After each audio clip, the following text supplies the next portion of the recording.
Откуда берутся ваши желания? Вы когда-нибудь думали об этом? Почему иногда вы не знаете, чего вы хотите, а иногда настолько одержимы своими желаниями, что не можете спать? Иногда желать чего-то не означает добиваться желаемого, потому что одного вожделения вполне достаточно, чтобы получить тот уровень дофамина и окситоцина, в котором вы нуждаетесь. А иногда вы готовы свернуть горы ради желания, которое вообще сложно осуществимо с точки зрения объективной реальности. Так что же такое желание? И что может помочь нам реализовывать хотя бы часть из них? С точки зрения нейронауки, желания в человеческом мозге возникают в результате сложных нейробиологических процессов, включающих взаимодействие различных систем мозга. Желания связаны с работой мозговой системы вознаграждения. Эта система отвечает за производство ощущений удовольствия и неудовольствия.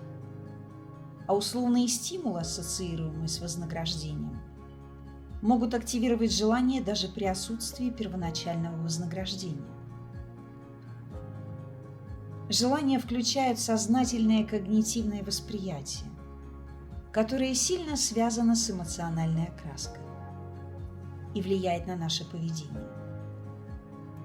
Все это подчеркивает, что наши желания – это не просто абстрактные формы хотения чего бы то ни было, а активные участники, определяющие наше поведение. В квантовой физике наблюдение влияет на состояние системы. Это привело к философским спекуляциям о роли сознания в формировании реальности, что может иметь отношение к тому, как мы формируем желания и как мы воспринимаем возможности. Тем не менее, не существует никакой достоверной информации или подтвержденной гипотезы о том, что наше сверхсознание или та часть нашего сознания, которая называется бессознательным, участвует или не участвует в формировании реальности. Философы долго обсуждали отношения между ментальными состояниями и объективной действительностью. Некоторые теории сознания, например, панпсихизм, предполагают, что ментальные состояния являются фундаментальной частью Вселенной, так же, как и физические объекты. Классические философские дебаты вокруг свободы воли также касаются происхождения желаний. Вопрос в том, свободно ли мы формируем свои желания, или все-таки они предопределены нашей биологией, воспитанием и окружающей средой. С точки зрения феноменологии, направление философии, которое сосредоточено на внутреннем опыте и сознании человека, желания рассматриваются как часть нашего внутреннего переживания, акцентируя внимание на том, как мы воспринимаем и интерпретируем свои желания.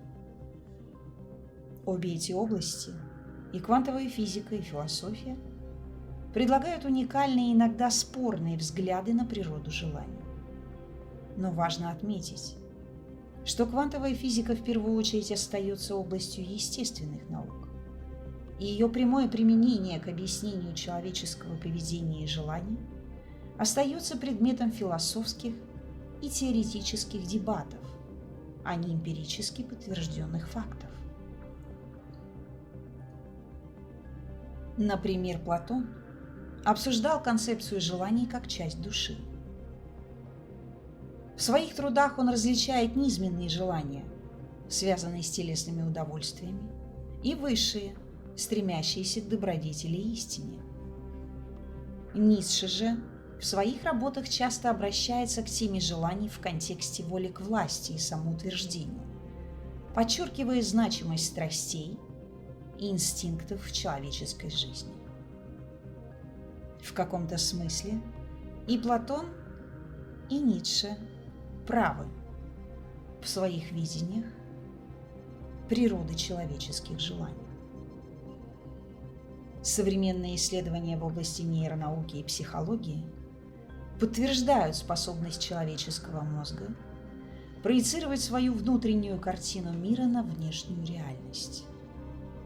Наши внутренние убеждения, наши мысли и эмоции не просто формируют наш субъективный опыт, но активно участвуют в создании нашего восприятия внешнего мира.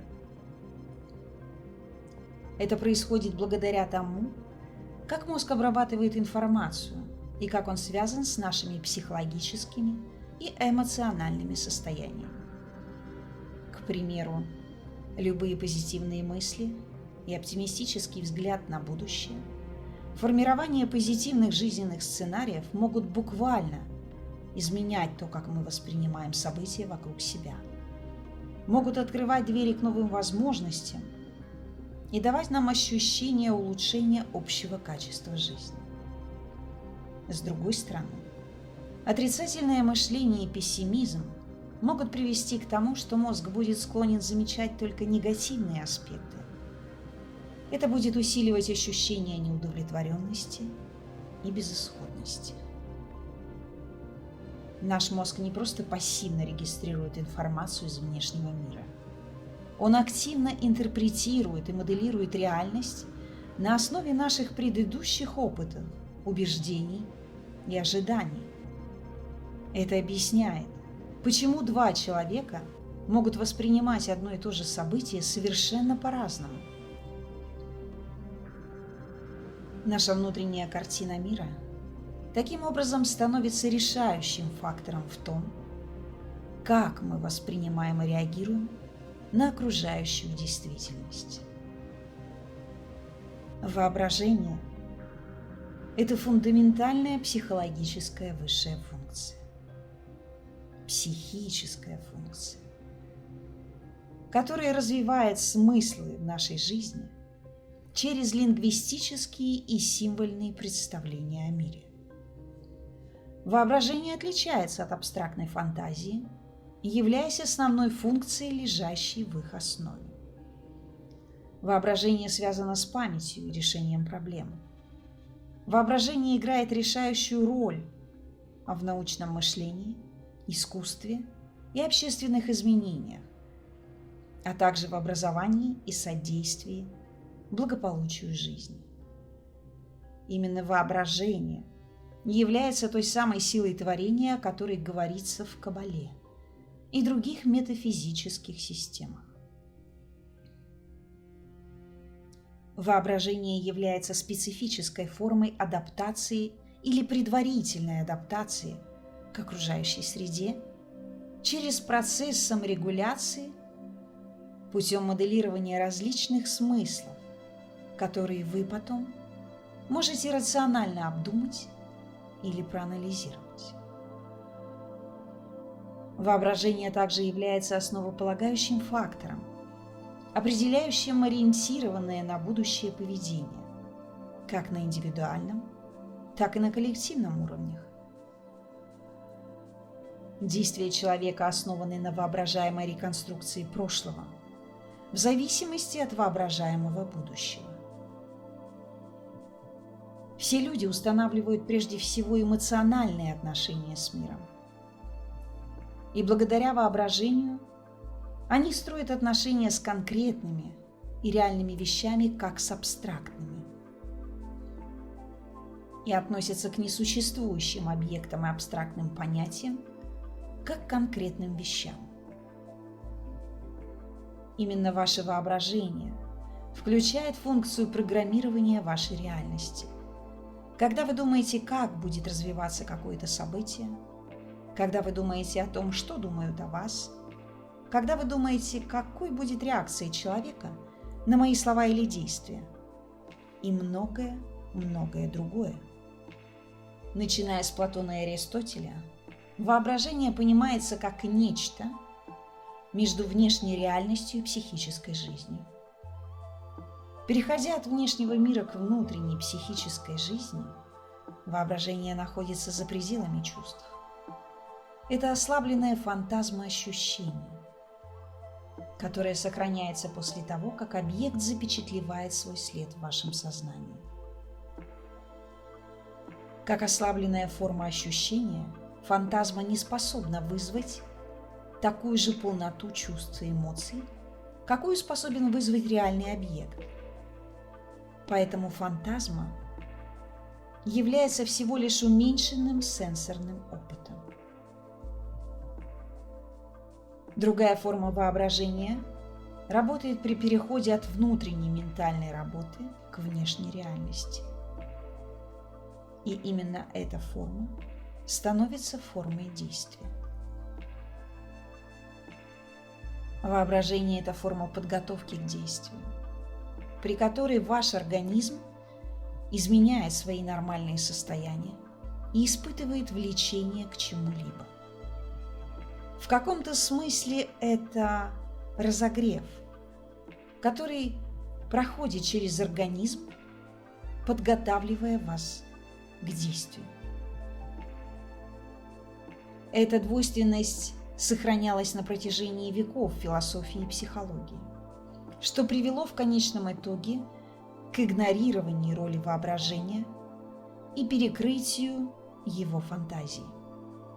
Тем не менее, были достигнуты определенные успехи в поиске взаимосвязи между рациональностью и воображением, и было признано, что воображение играет важную роль в науке. И хотя образное мышление обсуждается в контексте открытий и творческого мышления, меньшее количество исследований учитывали его значимость в контексте обоснования. При этом роль воображения в развитии таких теорий, как теория относительности Эйнштейна или связь между развитием теории и абдукцией Пирса, имеется.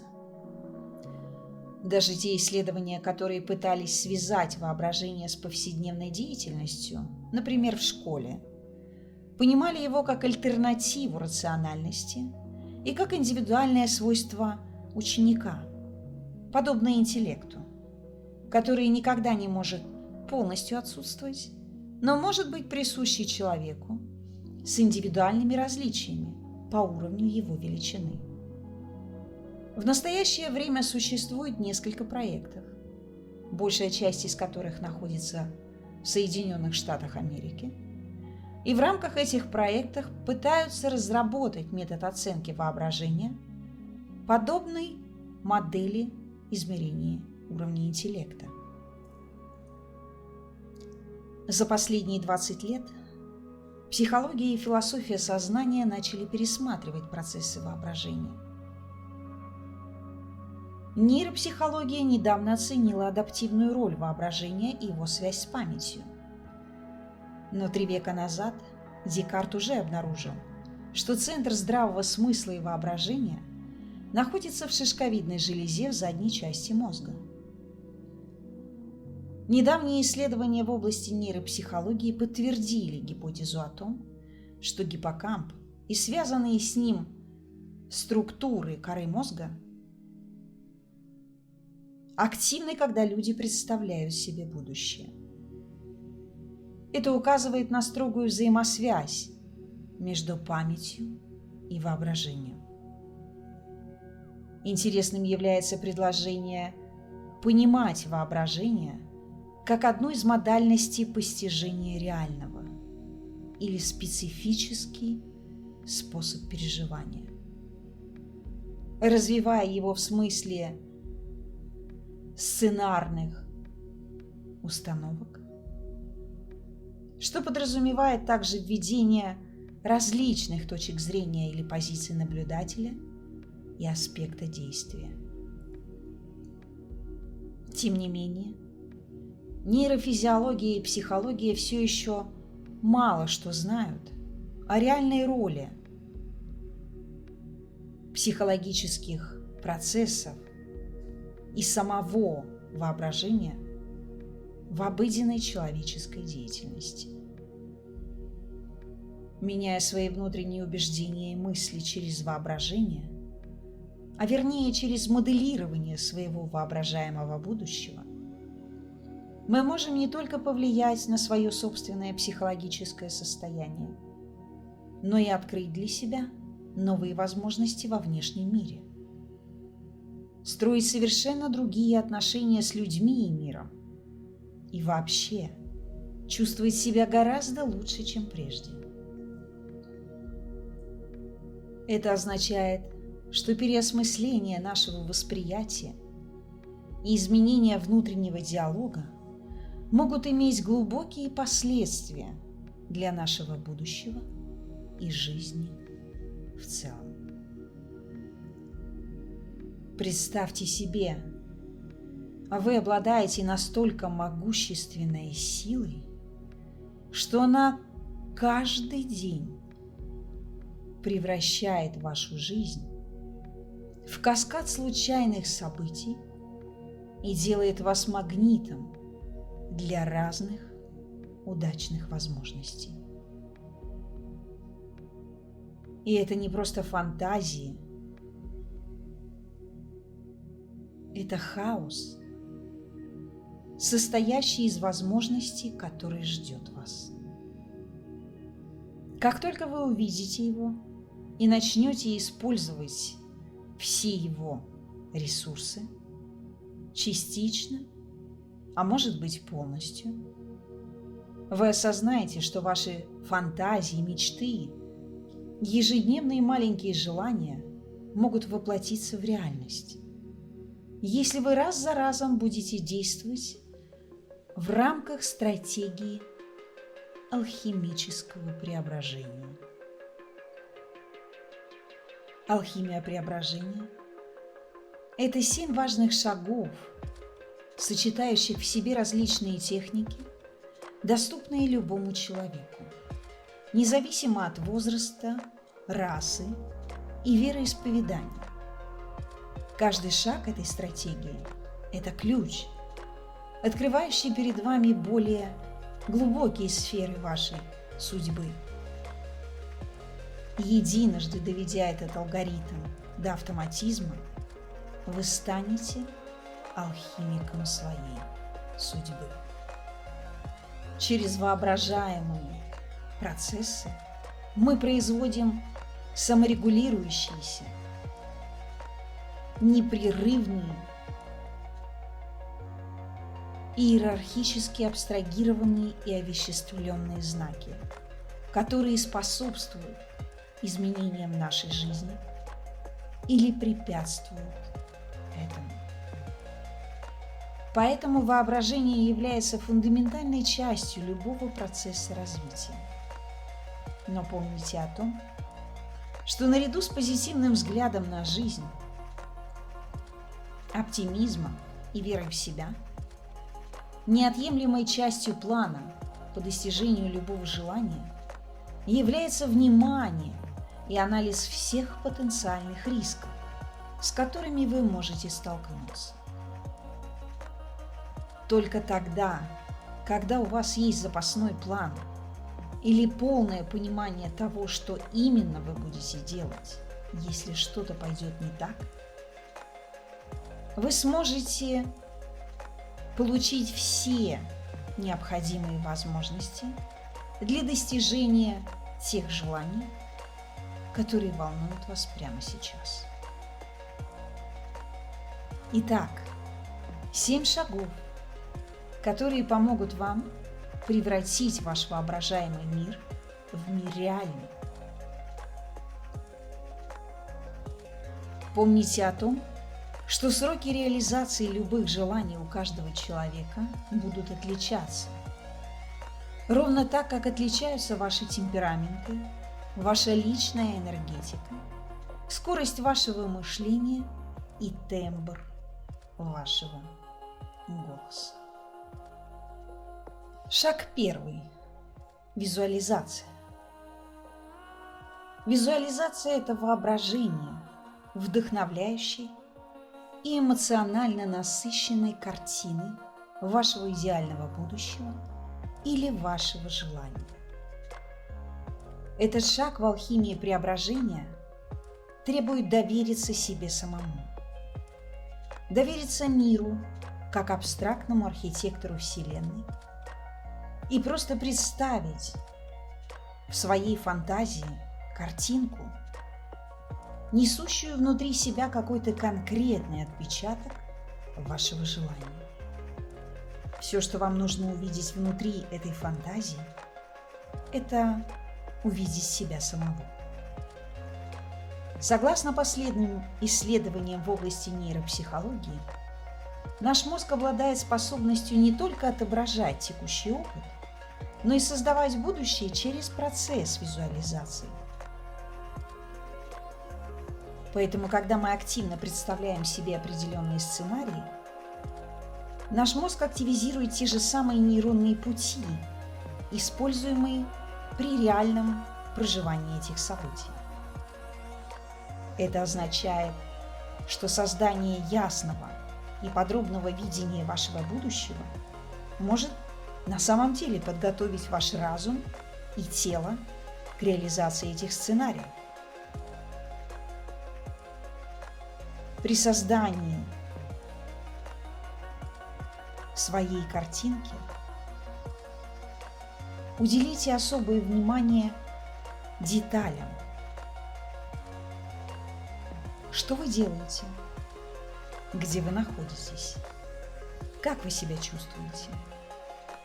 Именно включение деталей в вашей фантазии усиливает процесс визуализации и делает ваше видение более реальным и достижимым.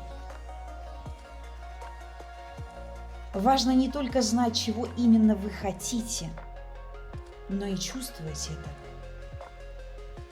Какие эмоции вы хотели бы испытывать, если бы ваше желание исполнилось? На первых этапах визуализация должна стать вашей регулярной медитативной практикой. Возвращайтесь к своему видению как можно чаще. Дополняйте его, уточняйте его. Но кроме этого помните, что не только желание нуждается в визуализации, но еще и план, с помощью которого вы будете пытаться реализовать это желание. Определите шаги, которые вам нужно предпринять, чтобы это желание исполнилось как можно скорее. Визуализация – это не просто упражнение в фантазировании. Это активный процесс формирования вашего будущего, который включает в себя как ментальную работу, так и конкретные действия. Этот первый шаг задает тон всему вашему пути алхимии преображения и открывает перед вами двери в тот мир, где только вы являетесь создателем своей судьбы. Шаг номер 2. Анализ возможностей. Этот шаг является не менее важным. Вернее, он является критически важным, потому что именно этот шаг дает вам возможность превратить ваше видение в какие-то конкретные реализуемые планы. На этом этапе вы анализируете, как именно ваша фантазия может воплотиться в мир и стать реальностью в вашей жизни.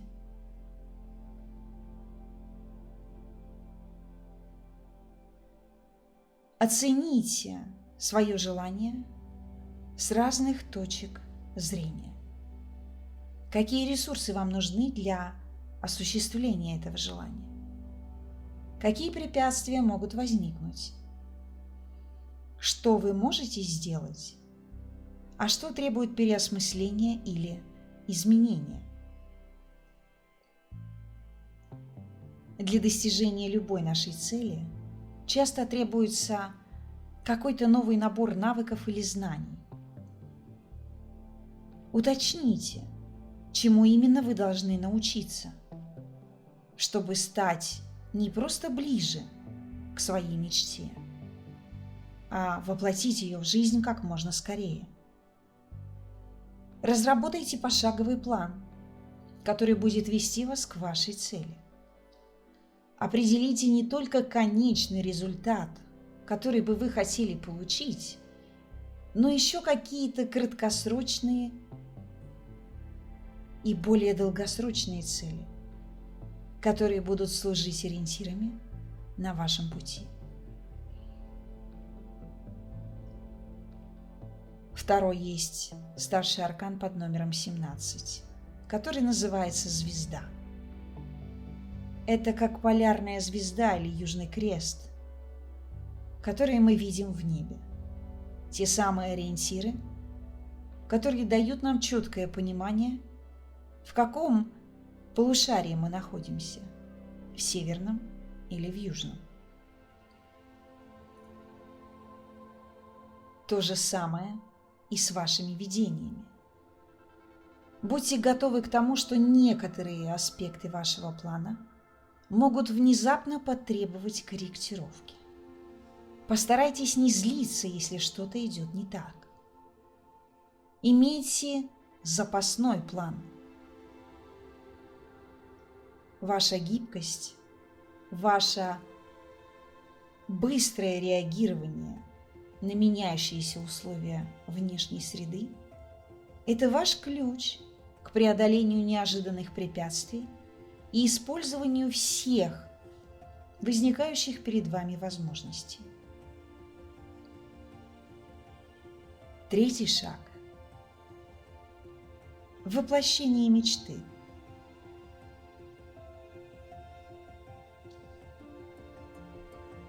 Воплощение мечты – это фаза, где вы начинаете активно воплощать вашу фантазию в жизнь.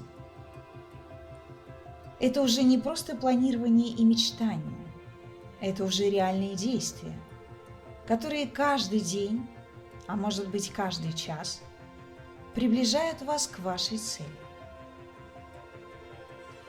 Ключевые моменты этого этапа – это контроль, самоконтроль за ситуацией, за откликом на ваши действия. Каждый день старайтесь сделать какие-то регулярные шаги, приближающие вас к вашей цели. Для подкрепления уверенности в себе, для повышения уровня своей мотивации, визуализируйте, что вы достигаете своих целей и чувствуете глубокое удовлетворение и счастье от того, что вы смогли дойти до конца. Будьте внимательны в те моменты, когда вам хочется все бросить. В большинстве случаев это просто усталость и стресс. Отдохните и потом снова приступайте к делу. Помните о том, что только те люди действительно смогли достигнуть одного или нескольких желаний, кто никогда не бросал на полпути достигнутого. Будьте открыты для любых нестандартных решений. Ищите творческие, креативные способы для достижения своей цели. Именно этот этап в большинстве случаев требует изобретательности и готовности экспериментировать. А еще очень важно именно на этом этапе регулярно оценивать свой прогресс. Постараться не сравнивать себя ни с кем. Постараться не критиковать себя, а напротив, хвалить и поддерживать, подбадривать. Подбадривайте себя так, как это делает мама, любящая своего ребенка, помогающая ему преодолеть страх и помогающая ему идти вперед. Реализация любой мечты – это динамический и очень вдохновляющий процесс.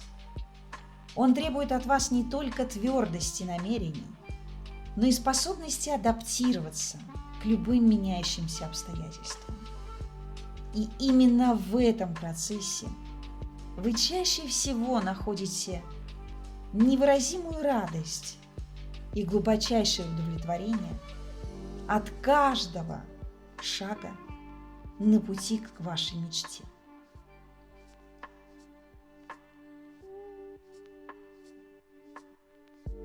Четвертый шаг – доверие интуиции. Доверие интуиции представляет собой процесс синхронизации ваших действий с вашим внутренним голосом. Это тоже ключевой аспект в достижении ваших желаний. Это история про гармонию между вашим внутренним состоянием и вашей готовностью достигать. Учитесь слушать себя.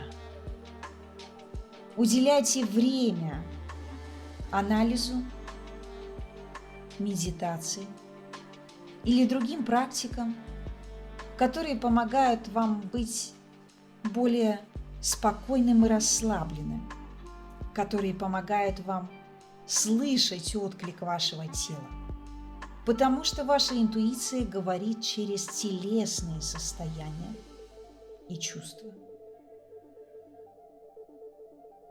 Для того, чтобы мы услышали свой внутренний голос, мы должны научиться культивировать внутри себя абсолютную тишину. Хотя интуиция является мощным инструментом, важно помнить и понимать, что иногда вместо интуиции мы слушаем свои страхи. Эти вещи часто меняются местами. Поэтому не игнорируйте логические аргументы и любую фактическую информацию, которой вы располагаете. Именно понимание объективной ситуации, происходящей в вашей жизни, дает вам возможность не ошибиться и услышать именно интуицию, а не собственные страхи. Интуиция, как привратник, дает возможность вам оперативно и заранее реагировать на любые неожиданные препятствия, возникающие перед вами. Шаг номер 5. Постоянное подкрепление намерений.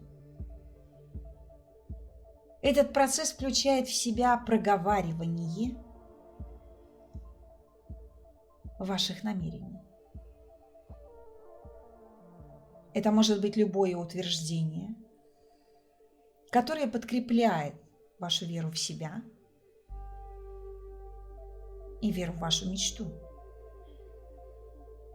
Это важный элемент в укреплении вашей уверенности, лидерских качеств и настраивании себя на достижение результата. В каком-то смысле этот шаг – это упражнение по саморегуляции ваших состояний. Чтобы вы не выгорели раньше времени, чтобы вы дошли до конца, чтобы вы не разочаровались в себе и в том, чего вы хотите. Отмечайте свои успехи и свой прогресс. Укрепляйте свою веру в будущее.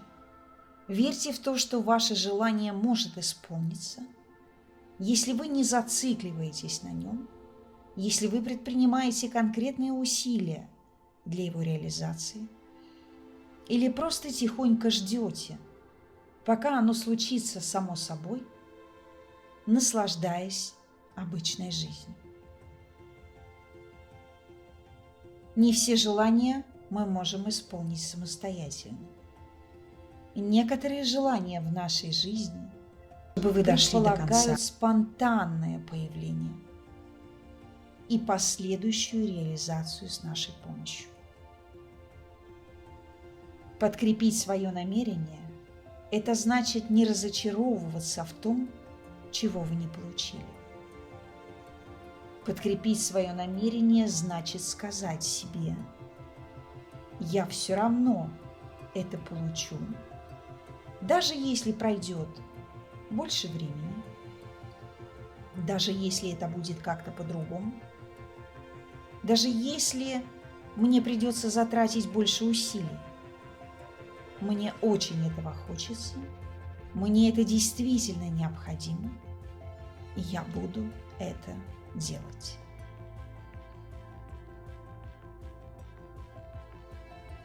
Шестой шаг – синхрония.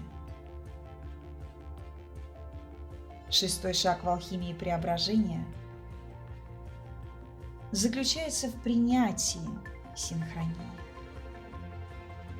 Синхрония – это значимые совпадения, которые чаще всего кажутся случайностями, но на самом деле являются некими знаками, указывающими нам путь или подтверждающими наши действия.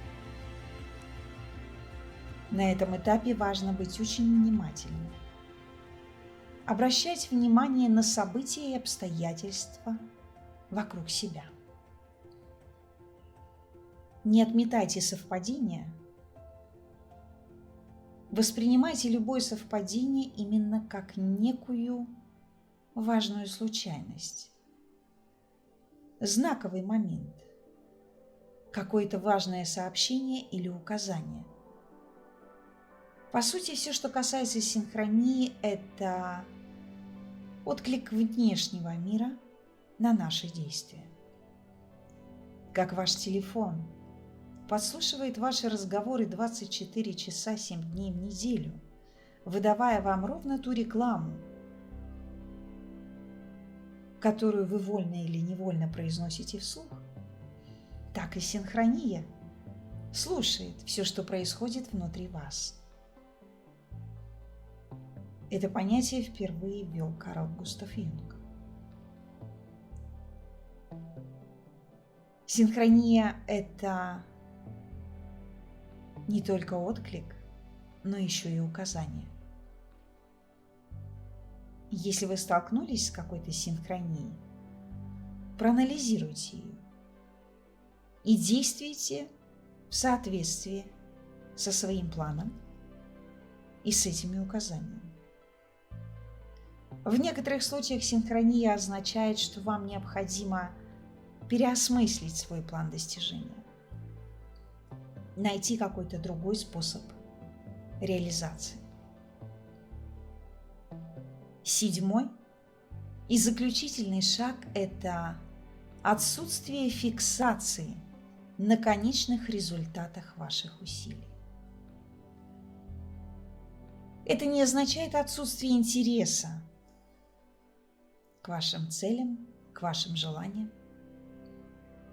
Это всего лишь означает понимание и признание того, что любые приложенные вами усилия и процесс достижения какого-либо желания являются более важными и приоритетными, чем конечный результат. Потому что в человеческой жизни конечный результат может и чаще всего будет отличаться от того, как именно вы его себе представляли. Это не значит, что результат будет отрицательный. это точно так же не значит, что результат будет положительным. Это значит всего лишь, что мечты их сбылись, но совсем не так, как они себе представляли. Все зависит именно от ваших действий. Ваши действия определяют конечный результат, но при этом на конечный результат влияет еще и внешний мир. Очень часто бывает именно так, что конечный результат, которого вы не ждали, приносит вам гораздо больше удовлетворения, чем если бы было то, о чем вы мечтали. Ну а в некоторых случаях отрицательный результат нужен именно для того, чтобы вы что-то переосмыслили и дали себе еще один шанс на достижение вашей мечты, заново пересобрав ее в своем воображении. Очень важные аспекты этого шага – отсутствие потребности контролировать исход событий. На этом этапе вы должны быть готовы к разным возможностям и к разным итогам своего дела. Постарайтесь избежать фиксации на каких-то конкретных результатах. Оставайтесь гибкими и открытыми для любого исхода.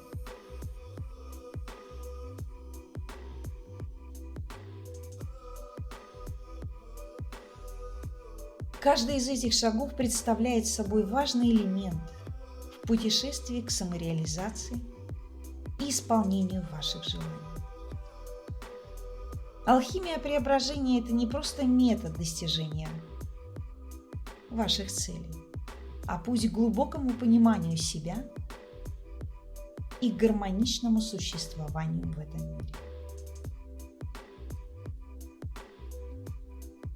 Каждый из 7 шагов этого пути является важной составляющей в вашем жизненном процессе, ведущей вас к внутренней гармонизации и синергии между внутренним и внешним миром. Помните о том, что достижение желаемого – это путешествие к глубокому внутреннему преобразованию. Вы научитесь быть осознанными, целеустремленными и открытыми